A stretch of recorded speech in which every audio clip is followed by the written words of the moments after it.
নিম। সেই প্রাচীনকাল থেকে নিমের গুণাগুণ তো বলে শেষ করা যাবে না। নিম যেমন নানা রকম ঔষধি তৈরিতে কাজে লাগে, তেমনি নিমের রেসিপিও খুবই উপাদেয়। তার গন্ধ আর স্বাদ একেবারে আলাদা। নমস্কার, ওয়েলকাম টু কুকিং উইথ ইচ্ছে। আজ আমি আপনাদের সাথে শেয়ার করব নিম বেগুনের রেসিপি। সেজন্য এখানে আমি খানিকটা বেগুন এরকম ছোট ছোট টুকরো করে কেটে নিচ্ছি, তাহলে ইজি টু কুক হবে।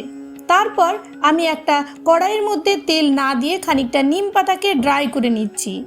এটাকে কিন্তু পুরোপুরি ড্রাই করতে হবে, না হলে কিন্তু নিম বেগুনটা ভালো করে তৈরি হবে না। দেখুন, এরকম যখন হবে তখন আমাদের বুঝতে হবে যে নিম বেগুনের জন্য নিমটা রেডি হয়ে গেছে, তখন এটা আমাদের কড়াই থেকে নামিয়ে নিতে হবে।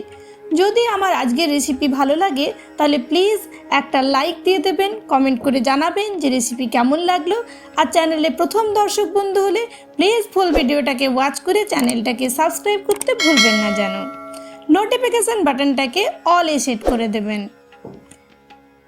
এইবার ওই কড়াইয়ের মধ্যে আমি খানিকটা তেল গরম করে নিলাম, আর কেটে রাখা বেগুনগুলো এখন আমি এটার মধ্যে দিয়ে দিচ্ছি। আপনারা নিমের যেরকম তেঁতোর পরিমাণ থাকবে সেই পরিমাণে নিমটা নেবেন। আমার এখানে নিমটা খুবই তেঁতো ছিল, তাই আমি একটু পরিমাণ নিম এখানে নিয়েছি। এখন আমি বেগুনগুলো এটার মধ্যে দিয়ে দিলাম, আর উপর থেকে দিয়ে দিচ্ছি খানিকটা নুন আর খানিকটা হলুদ। এটা ডায়াবেটিস রোগীদের জন্য ভীষণ ভালো একটা রেসিপি। তত্তর করে ডায়াবেটিস কমতে থাকবে নিম বেগুন খেলে পরে। আর অন্যান্য সবারই রক্ত পরিষ্কার করতে আরও নানা রকম গুণ রয়েছে নিমের মধ্যে, তাই অবশ্যই খান শুকনো গরম ভাতে। এখন আমি নেড়ে চেড়ে এটাকে জাস্ট 5 মিনিটের মতন একটু রাখবো, কিন্তু এটাতে ঢাকা দেওয়া যাবে না, তাহলে কিন্তু বেগুনগুলো একেবারে গলে যাবে, গোটা গোটা বেগুন থাকবে না, যেরকম নিম বেগুনে থাকা দরকার।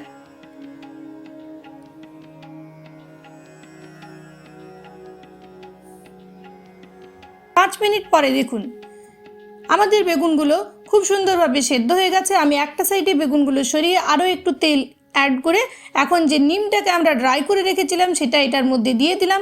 আর এই সময় দারুণ একটা ফ্লেভার পাবেন আপনি। নিমটাকে জাস্ট একটু আমি ভেজে নেব, জাস্ট একটু 1 মিনিটের মতো। তারপর বেগুনের সাথে মিলিয়ে নিচ্ছি, আর তারপর আর কি গরম ভাতে সার্ভ করুন। অবশ্যই একদিন এটা বানিয়ে দেখুন, খেতে খুব ভাল লাগবে গরম ভাতে।